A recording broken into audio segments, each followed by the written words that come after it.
de la mañana, iba a decir. Pues nosotros nos levantamos tipo al mediodía. Nuestro columnista invitado del día de la fecha, Martín. ¿Vos sos amigo de Darío?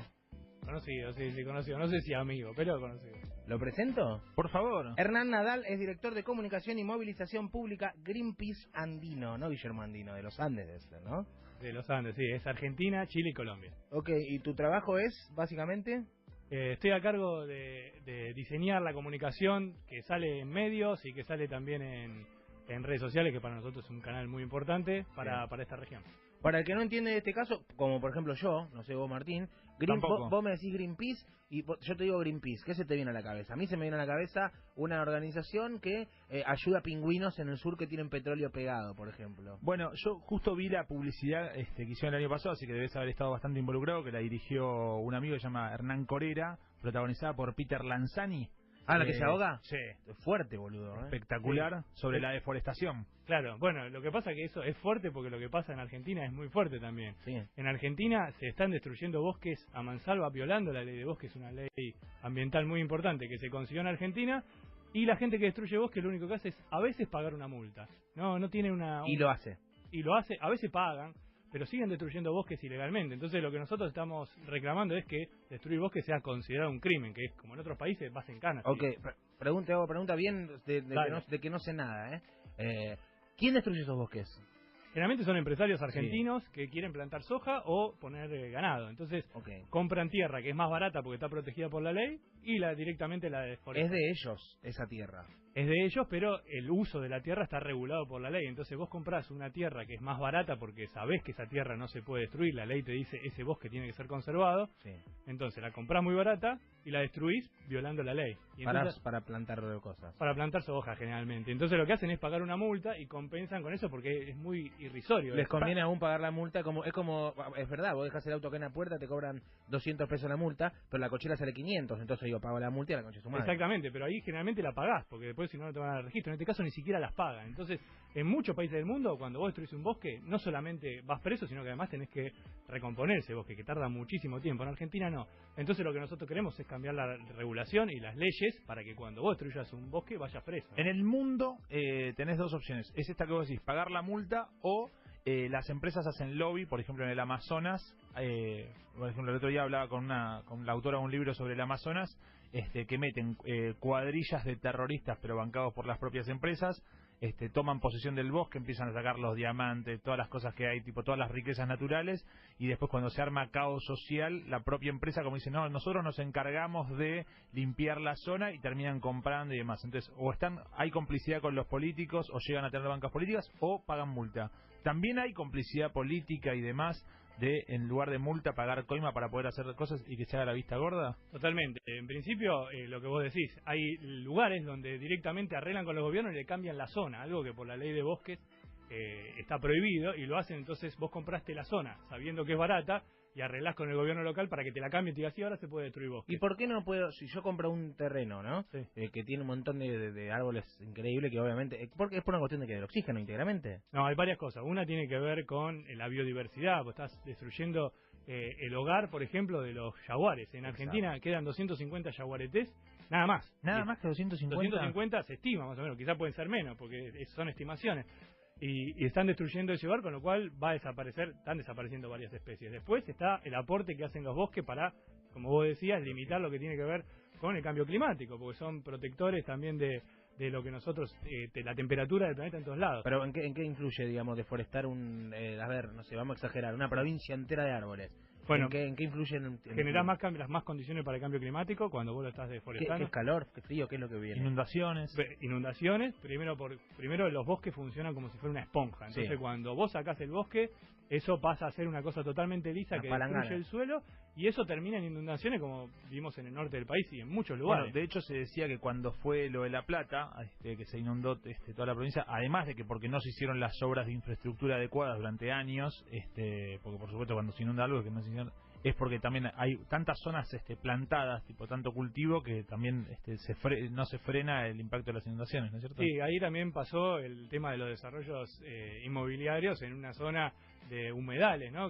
Entonces lo que provocaron fue un gran tapón, que toda esa zona que era inundable, como son los humedales, que es para proteger y regular las aguas estaban tapadas, entonces se generó como un gran tapón en la salida, entonces termina inundando toda una zona.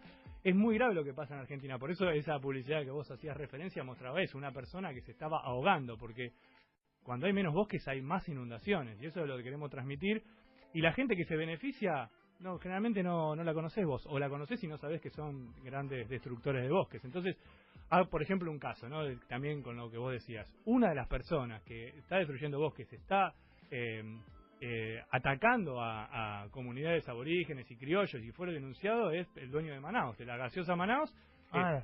Una persona que está denunciada, e incluso la gente del MOCAS, el Movimiento de Campesinos de Santiago del Estero, hicieron denuncias porque a una de las personas que estaban ahí le pegaron un tiro, patotas enviadas por él, prendieron fuego a una comunidad entera.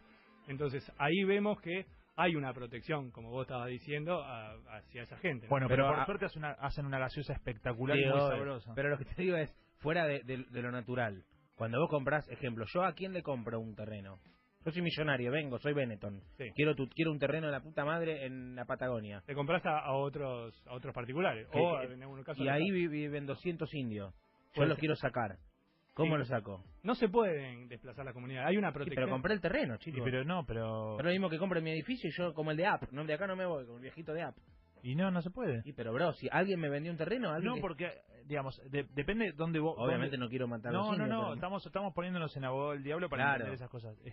Depende desde dónde vos fijes que una propiedad es de alguien, digamos. Sí, hay un derecho... Los lotes y esas cosas. Hay derechos de que lo que hacen es proteger a estas comunidades que están ahí, y que implica que cuando vos querés hacer alguna explotación de la zona donde ellos están, tenés que tener acuerdo de esa comunidad, ¿no? Hay un derecho colectivo de esas tierras y hay mucha discusión, ¿no? Y entonces lo que vos decís está protegido, por ejemplo, por la ley de bosques, y entonces cuando vos vas a comprar una gran extensión, vos ya sabés lo que estás comprando, y por eso esa zona ya está protegida, con lo cual, por eso lo que yo te contaba, que lo compran mucho más barato, porque vos a lo mejor querés hacer soja y vas a 9 de julio o a Pergamino y compras una hectárea que vale $20.000 y vas a Chaco, en un lugar que sabés que no podés desmontarlo, y lo comprás por 300. Pagás $300 en deforestarlo, en destruir todos los bosques, y después pagás la multa si algún día te la cobran. Claro. Entonces, y encima el gobierno nacional te subsidia el flete para que traiga la soja de hecho, gratis. Entonces, hay un documental que es espectacular, que es de Bayer, que se llama Aucaliwen, no sé si lo vieron, pero que cuenta cómo cuando se hizo la conquista del desierto, qué sé yo, todos los tipos que invirtieron que financiaron la campaña del desierto, cómo les dieron tierras a dedo. ¿A Roca? Claro. O sea, pero un montón de empresarios de los Martínez Dios para acá son los mismos tipos que controlan el país. Desde esa época de la campaña del desierto les dieron tierras a dedo por haber financiado la campaña del desierto, y mataban a los indios, pero los sacaban brutalmente, y se iban repartiendo las tierras. Entonces, el tema de la propiedad siempre es un tema muy polémico, digamos. Desde dónde se empieza a decir esto es de estos y esto es de aquel. Volviendo al ecológico, la amenaza ecológica, tengo varias preguntas, no sé cómo arrancar cada una. Lo que más preocupa hoy en día en Argentina entera, de norte a sur, ecológicamente hablando, ¿qué es lo más preocupante? Lo más preocupante de nuestro país tiene que ver con la protección de los bosques nativos. Los bosques. Sí, Argentina ya perdió el 70% de los bosques nativos, y lo que tenemos lo tenemos que cuidar, por eso que yo te decía, los impactos cada vez son más evidentes. Sí. Y bueno, y lo estamos viendo en la cantidad de inundaciones que hay, y después obviamente con todos los impactos del cambio climático, con lo cual Argentina también tiene que abandonar los combustibles fósiles e ir hacia las energías renovables. Y el cambio climático es, si vos me lo contás como un cuento, por ejemplo, el cambio climático también, una de las consecuencias es que hay cada vez menos de hielo, ¿no? Sí, hay calentamiento. ¿Y cuál es la causa? Bueno, lo que pasa, pensá que por ejemplo, en los polos lo que tenemos es grandes masas de hielo que funcionan como un espejo, ¿no? Entonces, por eso nosotros decíamos cuando hablamos del Ártico que era el gran aire acondicionado del planeta. Cuando ese espejo refleja la radiación solar, el calor se va hacia menos hielo, chupa más calor la Tierra. Exactamente, y a su vez genera más calor, con lo cual el hielo se vuelve a derretir. Con lo cual es un círculo vicioso que cada vez hace que haya menos hielo, más temperaturas, aumenta el nivel del mar, más sequías en algunas zonas. Más caros los aires acondicionados. Más caros los aires acondicionados, que generan más cambio climático. Exactamente. Quien nos dice esto es Hernán Nadal, que es director de comunicación y movilización pública de Greenpeace Andino. Y la visita hoy se debe a que vino el barco. ¿Cuándo llegó el barco? El barco llegó la semana pasada y estuvimos durante todo el fin de semana... Lleno de puta. Lleno de puta. No, nada que ver. ¿Pero qué? ¿No es un party boat? Se llama... Rainbow Warrior 3. ¿Pero por qué? Es como parece barco de guerra, Rainbow parece. Warrior, pero los guerreros del arco iris. ¿Por qué 3? Pará, loco. Porque es el tercer barco de esta serie. El segundo, el anterior, era un barco que lo donamos a una organización en Bangladesh para que se haga un hospital. Ya no requería, no tenía las condiciones que nosotros necesitábamos para la campaña. Y el primero, que era el más conocido, el Rainbow Warrior 1, fue destruido cuando el Estado francés hizo un atentado terrorista y le puso 2 bombas. No. ¿A Greenpeace? A Greenpeace. ¿Por qué? Greenpeace estaba haciendo una protesta Sí. en contra de las pruebas nucleares que hacía Francia en el Pacífico. Entonces el gobierno francés decidió mandar 2 espías y le puso 2 bombas al barco. La primera explotó, un fotógrafo fue a agarrar sus equipos, un fotógrafo de Greenpeace, y explotó la segunda bomba y lo asesinó. Me estás jodiendo. Se quisieron escapar, es verdad esta historia. ¿Y cuándo? ¿Hace poco fue? En el año 85. Ah, bueno, sí, poco. Sí. Wow. Y bueno, se quisieron escapar y la policía de Nueva Zelanda atrapó a los espías y hubo un conflicto internacional muy grande. Finalmente Francia tuvo que reconocer que había hecho un atentado terrorista, el primer ministro lo reconoció, fueron condenados a pagar obviamente a Greenpeace y a la familia, y bueno, las personas estas fueron detenidas, condenadas en Nueva Zelanda. Cuando la llevaron a Francia la liberaron enseguida. ¿Este barco recorrió todo el mundo? Este barco ya tiene 6 años, recorrió todo el mundo, todos los continentes. ¿Y en qué situaciones llega ese barco a una tierra? A ver, la ballena de Japón va a ese barco. Sí, este no es el que va más al tema de la ballena, porque tenemos otros que son por ahí más preparados para ir a los polos, pero sí es un barco que ha recorrido, por ejemplo, viene ahora de Chile, de trabajar en una campaña que se llama Salvemos los Mares del Fin del Mundo, que tiene como objetivo proteger los males de la Patagonia chilena, que son de los más vírgenes de todo el planeta, y que están en peligro por empresas de carbón y sobre todo por las salmoneras, ¿no? Todos los salmones que se producen en Chile, que son los que comemos en toda Latinoamérica. Sí, y se generan en el medio, son unos criaderos en el medio del mar, que generan una cantidad terrible de basura, de antibióticos que le tiran. Piensen que en Chile, para hacer salmón, le tiran 500 veces más antibióticos que en otras partes del mundo. Ah, no. Y eso provocó una crisis terrible el año pasado en una isla que se llama Chiloé, una isla muy importante de Chile, en donde se les murieron 9.000 toneladas de salmón. Entonces empezaron a ver qué hacían con eso, a procesarlo, no dieron... Los mismos que ellos criaban. Los mismos que ellos criaban, porque juntan tantos salmones en el mismo lugar y le tiran tantos antibióticos que igualmente se enferman y se mueren. 9.000 toneladas de salmón. Amoxidal ahí, pim, pim. Claro. Y no sabían qué hacer, y entonces agarraron y el gobierno autorizó a tirar 5.000 toneladas de salmón podrido en el medio del mar. Eso provocó, aumentó la marea roja, bueno, toda la gente... ¿Y dónde lo tirás si no? Ya no tenía. Una bolsita simple, ¿dónde lo querés tirar? Es 5.000 toneladas, ¿eh? No, pero me Sí. parece siniestro todo. Haces sushi, sushi para todos. ¿Cómo lo vas a tirar? Te comes un coso con antibiótico, te lo tiran al mar muerto. Aparte de una podrido. masacre, fuera de eso de la mugre, es una masacre. ¿Por qué pensás que el salmón, vos sufrís más que el salmón? El salmón también sufre, loco. ¿Qué te pasa? Bueno, si tengo una novia vegana, imagínate si no tengo estas charlas. Pero si ves como nosotros llevamos con este barco, fuimos a meter buzos para mostrar cómo era por abajo ese criadero.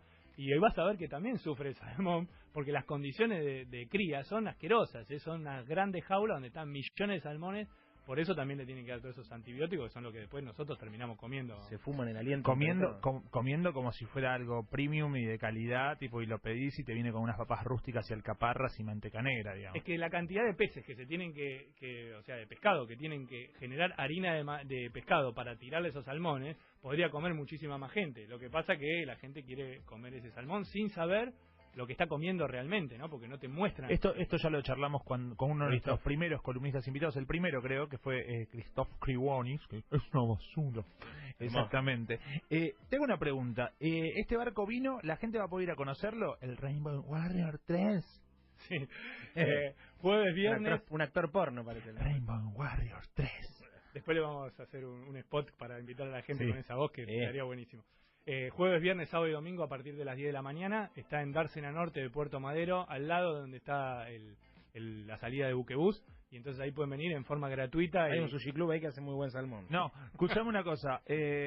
Igual es rico. No sé cómo hacen, es el arroz. A mí lo que me gusta es el arroz. Yo como sushi por el arroz. ¿Qué te crees que no sufre el arroz? No, ¿Puedo hacer una pregunta o querías hacer una voz? Sí, hace. Pregunta, ¿cómo eligen las prioridades de la gente que llama para reclamar cosas? Por ejemplo, qué sé yo, un barco chocó en el sur y están todos los pingüinos empetrolados, no sé, un glaciar que está... No, las prioridades, alguien que llama a Greenpeace, ¿quién lo elige, quién lo decide, en base a qué el aire, el agua, la tierra, qué es lo que más prioridad tiene? Bueno, llegan muchos llamados, como hablamos un rato fuera del aire, con distintos reclamos. Obviamente los escuchamos todos. Algunos son de temas que trabajan otras organizaciones o son temas que trabaja el Estado, como por ejemplo tráfico de fauna silvestre. Y después hay temas que son prioritarios a nivel global. Por ejemplo, el cambio climático. Entre todos los Greenpeace del mundo nos juntamos una vez por año y decimos cuáles son las prioridades a nivel global, por ejemplo, cambio climático, y en cada país vamos trabajando en el tema que tenemos. Y después hay cosas que tienen que ver con el contexto que se da. Explotó una central nuclear, o sea, vino, no sé, lo que pasó en Fukushima. Obviamente eso se genera una alerta internacional donde todos participamos de eso. Y después hay temas que son nacionales, como puede ser un derrame de cianuro de Barrick Gold, que ya hizo varios, y sin embargo sigue operando. Entonces trabajamos sobre ese tema por la importancia que tiene para el medio ambiente del país y para el presente que queda. Y después hay millones de reclamos. Por eso también nosotros no podemos trabajar en todos y creamos una plataforma que se llama hagamoseco.org, donde cada persona puede entrar y crear su propia campaña. Entonces, en la esquina de tu casa vos tenés una fábrica que está contaminando y que vos querés con tu vecino ponerte de acuerdo y hacer algo. No tenés que esperar que Greenpeace vaya a resolverlo, sino que vos podés crear tu propia campaña, tu petición, empezás a moverte, y hay muchos casos de victorias que se han conseguido por personas comunes que se decidieron a cambiar y a solucionar un tema ambiental, ¿no? Por ejemplo, un caso de Tommy, un pibe que tiene 15 años, de Córdoba, que todos los días para ir al colegio pasaba por el lago de la ciudad y veía que estaba contaminado. Y él creó una campaña para que limpien el lago de la ciudad. Obviamente es un tema que Greenpeace no puede tratar como tema principal. Claro, obvio. Pero para Tommy era muy importante, para la gente que vive en Córdoba. Y también debe llamar a una vieja que está al pedo, que dice, hay 2 gatitos que están en la esquina de mi casa, pues llaman de todos lados, ¿no? Llaman de todos lados, pero este caso me parece que está bueno porque él consiguió, al mes, vino el intendente de la ciudad y le dijo, sí, Tommy, quédate tranquilo que nosotros lo vamos a arreglar. Y nosotros dijimos, mirá, hasta que no lo arreglen, Tommy, vos seguí para adelante. Y finalmente fue recibido en la Casa de Gobierno por el intendente, por el secretario de Medio Ambiente, mostrándole el plan de lo que iban a hacer, y finalmente limpiaron el lago gracias a un pibe de 15 años. A Tommy, que logró eso. Y después otro pibe de Rosario, que tenía 14, Ivo, se copió porque pasaba lo mismo en Rosario y logró el mismo resultado. Y esto está buenísimo porque muestra que cuando la gente se pone con una causa, la puede llevar adelante y no necesita esperar que venga una gran organización a resolverlo. Hernán, pilas. La gente junta pilas, la gente las guarda, dice, tengo las pilas, ¿qué hago con las pilas? No sé qué. ¿Hay un plan en este país o en algún otro país con el tema pilas? ¿Dónde se meten? No. Al inodoro no. En este país no hay una solución. Hay en otros países plantas de tratamiento para tratar las pilas. Lo mejor siempre es tratar de usar las que son recargables. Pero en este país teníamos una solución. Llevamos al Congreso una ley de residuos electrónicos que tuvo media sanción y que fue bloqueada por la Cámara de Empresas Norteamericanas, que son las que traen las pilas que son importadas, ¿no? Por el conejito, ¿no? Claro. Y en ese momento la Cámara presionó y a través de uno que era el diputado de Frente para la Victoria, Ferretti, y Débora Giorgi, que era la ministra de Producción, bloquearon esa ley en el Congreso. ¡Qué capos! Así que destruyeron la posibilidad de resolver el tema. Y era un proyecto presentado también por el oficialismo, un proyecto de Firmus, o sea, en el mismo partido alguien estaba promoviendo por la solución y desde el otro lado... O sea que en el Frente para la Victoria estaba Firmus promoviéndolo y Ferretti, ¿y quién más? Y Débora Giorgi, que era la ministra de Producción, que fueron los que siguieron las órdenes de la Cámara de Empresa Norteamericana. Ahí ves la fuerza del lobby y las coimetas o las cosas que puede haber la para fuerza influir. del IBI. La fuerza del IBI. Tengo una pregunta rara. ¿Por qué la gente puede tener prejuicios con Greenpeace? O sea, ¿por qué puedo llegar a odiar a Greenpeace o no bancármelos o tipo o que me parece porque seas el dueño de una fábrica que tira petróleo? No, además, digo como, ¿por qué alguien común puede decir como, qué pesado Greenpeace o qué sé yo?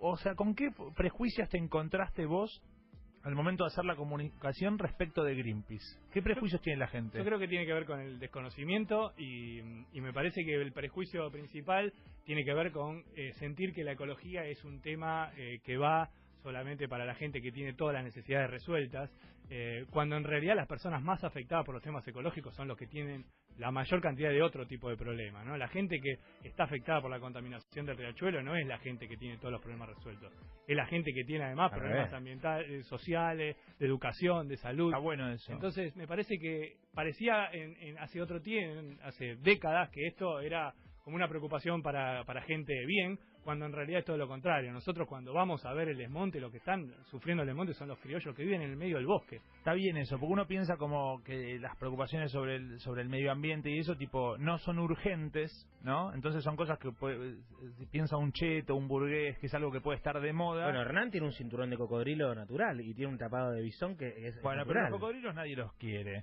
Escúchame, tenía preguntas de la agenda. No, uno pone, ya estoy por terminar en la Play 4 el Rainbow Warrior 3. Es nombre de juego de Play el barco. Buen nombre, buen Es el nombre. nombre de un disco de Rata Blanca. Tenemos... Sí. ¿Te acordás que lo sacaron en homenaje a...